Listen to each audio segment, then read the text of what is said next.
안녕하세요. 오늘은 일회성 이익에 대해서 한번 이야기를 해보도록 하겠습니다. 며칠 전에 유튜브 댓글로 어떤 분이 일회성 이익인지 아닌지 어떻게 알 수 있냐 뭐 이런 식의 질문을 해 주셨습니다. 제가 이 부분을 말로만 설명하고 일회성 이익을 어떻게 재무제표에서 찾을 수 있는지, 그리고 주주들에게 이 일회성 이익이 어떤 의미가 있는지에 대해서 자세히 설명한 적은 없는 것 같아서 오늘 이야기를 한번 해보려고 합니다. 일단 일회성 이익의 사전적 의미는 말 그대로 일회적으로 시현한 이득이라는 뜻이죠. 기업이 계속적인 영업 활동을 통해 뽑아낸 이익이 아니고 보유 자산 중 뭐를 팔거나 아니면 자회사 상장을 하거나 뭐 이런 경우를 통해서 일회적으로 뽑아낸 이익이에요. 당연하게도 그 영업적인 이익이 아니다 보니까 영속성은 떨어지겠죠. 일회성 이익이 아니고 일회성 손실의 경우에, 이 일회성 손실이 발생한 경우 단기 급락이 발생하면 종종 이게 좋은 매수 기회가 되기도 하거든요. 손실이 일회성이라고 확신할 근거가 있다면 다음 회계인 연도부터 혹은 다음 분기부터 수익성이 회복되면서 뭐 주가도 회복되기 때문에 이게 좋은 매수 기회가 될 수도 있습니다. 근데 일회성 이익의 경우 이 일회성 손실과 달리 간단하게 판단이 되지는 않거든요. 흔히 기업이 자산이든 자회사든 뭐든 뭘 팔아갖고 돈을 왕창 벌면 주주들은 단순하게 PER 같은 것만 생각을 하고 이게 굉장히 초특급 호재라고 생각을 하는 경향이 있습니다. 근데 이게 생각처럼 흘러가는 경우가 생각보다 많지 않습니다. 당시 기업이 처한 상황과 경영진의 생각, 기업의 흐름, 뭐 이런 게 굉장히 복합적으로 엮여서 굉장히 다양한 경우의 수가 나올 수 있거든요. 그래서 먼저 실제 예를 들어서 재무제표를 보면서 자산 매각이나 자회사 상장 같은 일회성 이익이 어떻게 보여지는지를 같이 살펴볼 거고요. 그리고 일회성 이익에 따라서 주주들에게 어떤 영향을 미치는지, 뭐 이득인지 이득이 아닌지 한번 이야기를 해보겠습니다. 바로 일회성 이익의 몇 가지 예를 한번 살펴보겠습니다. 먼저 보유자산 매각 사례예요. 제가 보여드릴 거는 지분 매각 사례거든요. 지분 매각 사례지만 자산 매각이라고 생각을 하셔도 될 것 같아요. 지분이 곧 자산이니까. 이 회사는 아주 우량한 회사의 지분을 약 30%쯤 투자 목적으로 보유하고 있던 회사였습니다. 그래서 영업이익 대비 항상 당기순이익이 잘 나고 있고 현금 보유도 굉장히 많은 알짜 회사였어요. 근데 웬일인지 이렇게 빵빵하게 이익이 나고 있는 보유 지분의 일부를 팔기 시작을 했거든요.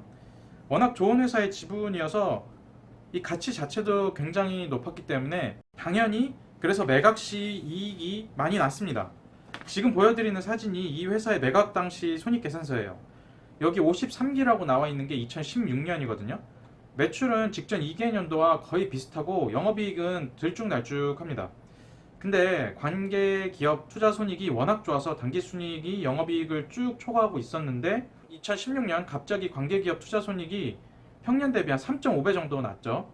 재무제표 보실 때 이런 거 있으면 그냥 넘어가는 게 아니고 왜 그런지 보셔야 됩니다. 그래야 보는 실력이 나아져요. 이렇게 폭증한 이익이 영업이익이 아니고 영업 외의 이익에 속해 있으면 일회성 이익이 있다고 보셔야 됩니다. 그래서 바로 연결 재무제표 주석으로 가셔서 아까 봤던 항목명인 관계기업 투자손익을 찾아봅니다. 이렇게 항목명을 통으로 컨트롤 F 눌러서 찾으면 안 나올 수 있거든요. 키워드가 관계기업이니까 관계기업으로 검색을 해봅니다.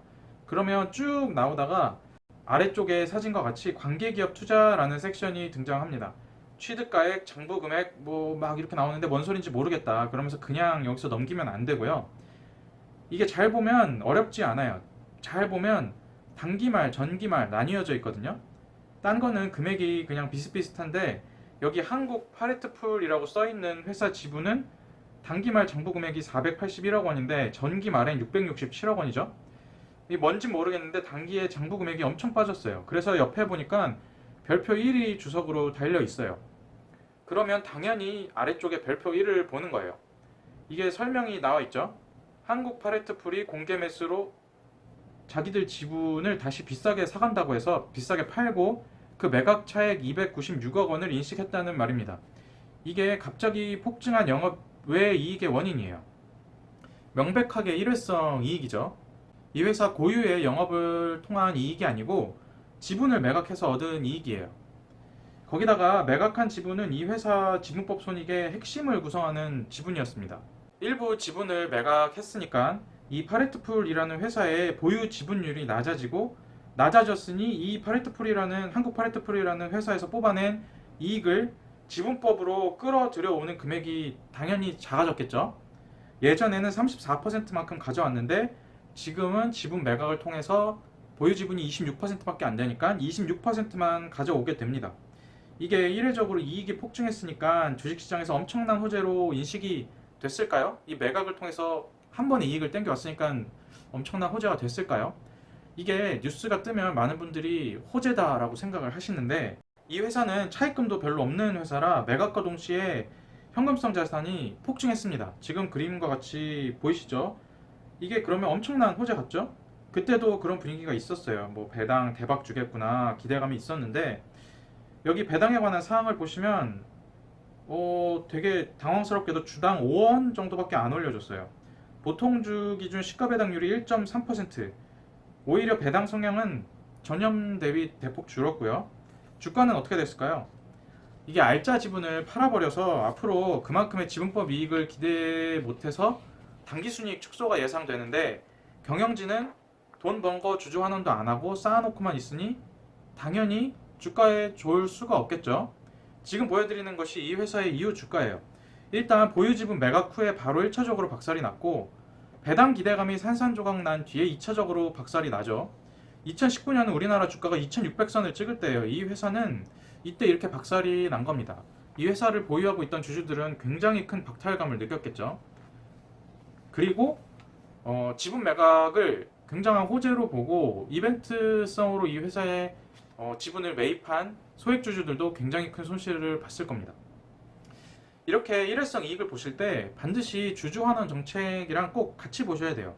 그리고 일회성 이익이 유효자산을 파는 것인지 향후 손익에 악영향을 미칠 정도로 핵심 자산을 매각하는 것인지에 대해서도 반드시 파악을 하셔야 됩니다. 이게 뭔가를 팔아갖고 이익을 갑자기 뽑았다고 마냥 좋은 게 아니거든요. 주주에게 나눠주지 않으면 PBR만 낮아지고 ROE는 폭락하고 별로 좋지 않습니다. 이 매각을 통해서 수취한 이득을 주주에게 나눠줘야 그게 내 돈이 되는 거지, 이게 경영진이 쌓아만 놓고 자기들 연봉만 잔뜩 받아가고 뭐 이런다면 주주들에게는 쥐꼬리 배당만 계속 한다면 그냥 그림의 떡에 불과한 것이죠. 근데 이 회사가 예를 들어서 뭐 SK, 그러니까 지주사 SK를 말하는 거예요. SK처럼 진짜 지주사, 그러니까 진짜 투자 회사로서 그동안 투자에 대한 레퍼런스도 굉장히 좋았고 뭐 이렇다면 배당을 꼭 안 해도 주가에 좋은 영향을 줄 수도 있어요. SK는 지분 인수랑 지분 매각으로 워낙 돈을 잘 벌어서 투자를 상당히 잘하고 있기 때문에 주주들에게 신뢰감이 어느 정도 있거든요. 그래서 같은 지분 매각이라고 하더라도 방금 제가 예를 들어서 말씀드린 것과 SK 뭐 이런 회사들의 사례는 다를 수 있습니다. 그리고 이후에 주가의 양상도 다를 수가 있고요. 항상 맥락과 상황 안에서 생각을 하셔야 됩니다. 이게 그냥 뭔가 매각했으니 호재 이런 식으로 직선의 선형 관계가 있는 게 아니거든요. 일회성이 뭐 주주에게 좋다 이게 아니고 그 안에서 여러 가지 제가 위에서 말씀드린 것들을 생각을 하셔야 됩니다. 제가 SK를 예를 들었다고 SK를 추천을 한다는 게 아니고 이게 맥락을 위해서 말씀을 드리는 거예요.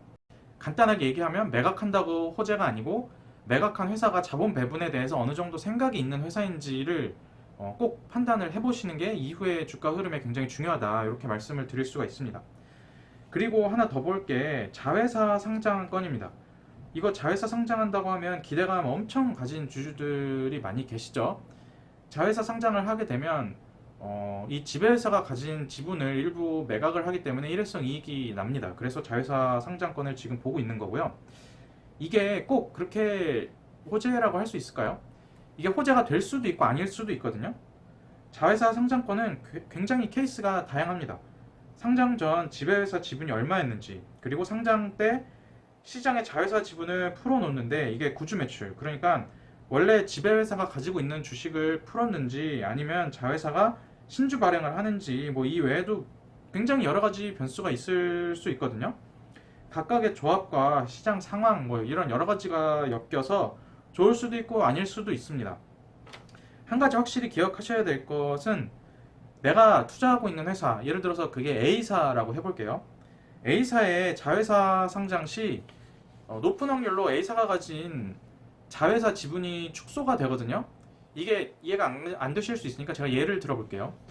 A사가 그 자회사 지분을 100% 가지고 있는데 자회사를 상장시키게 되면 어쨌든 시장에 자기가 가진 지분을 팔아야겠죠.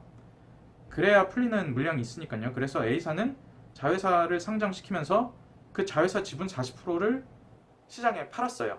이걸 구주매출이라고 하거든요. 지금 제가 그림으로 띄워드리고 있으니까 한번 따라오면서 생각해 보세요. 자회사는 다시 신주 발행을 전체 지분 10% 정도 한다고 해볼게요. 그럼 원래 자회사 주식 100개를 가지고 있던 A사였는데 40개를 팔고 자회사는 신주 10개를 발행을 추가로 해서 전체 주식이 110개로 늘었죠. 그럼 A사는 110개 중에 60개를 보유하게 됐으니까 자회사에 대한 지분율은 54.5%로 줄어들어요. 이게 뜻하는 바를 자회사 상장됐으니 단순하게 A사 대박이네, A사 주식 사자라고 받아들일 수 없다는 거예요. 왜냐면 만약에 자회사가 엄청난 현금 찍는 기계 수준의 우량 회사였다면 A사 연결 재무제표 상에 자회사 이익의 100%를 A사가 먹고 있었겠죠. 그 상장 전에는. 그런데 상장을 하면서 지분율이 54.5%로 줄어들어 버리게 됩니다. 이 말은 상장시키면서 지분 매도액만큼 이익을 일시에 시한하지만 자회사에서 꾸준히 찍히던 수익은 과거 대비 54.5%만 A사 소유라는 이야기예요. 이게 좋을 수도 있고 나쁠 수도 있습니다. 만약 A사 경영진과 오너가 자본 배분에 대한 명확한 통찰이 있어서 예를 들어서 투자의 귀재다, 그 수취한 이익만큼 새로 어디에 투자를 해서 이익을 충분히 뽑을 수 있다, 혹은 주주 친화적 마인드가 굉장히 강해서 이거를 자사주 매입을 한다던가 아니면 배당을 줄 확률이 굉장히 높다, 이렇게 예상이 된다면 자회사 상장을 통해 유입된 현금은 의미 있게 장기적으로 A사나 A사 주주들에게 굉장히 좋을 수가 있습니다.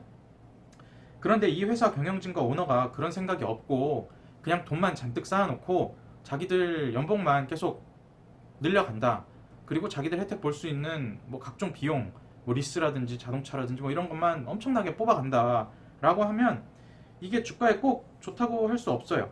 그래서 경험적으로 보면 많은 경우에 자회사 상장할 경우 상장 뉴스가 나오고 상장이 본격화된다고 하면 주가에는 좋은 영향을 줘요. 기대감이 형성되면서 주가에 좋은 영향을 주지만 정작 상장되고 나서 혹은 상장되고 짧은 기간에는 주가에 별다른 영향이 없거나 아니면 시간이 갈수록 주가에는 안 좋은 영향을 끼치는 경우도 많습니다.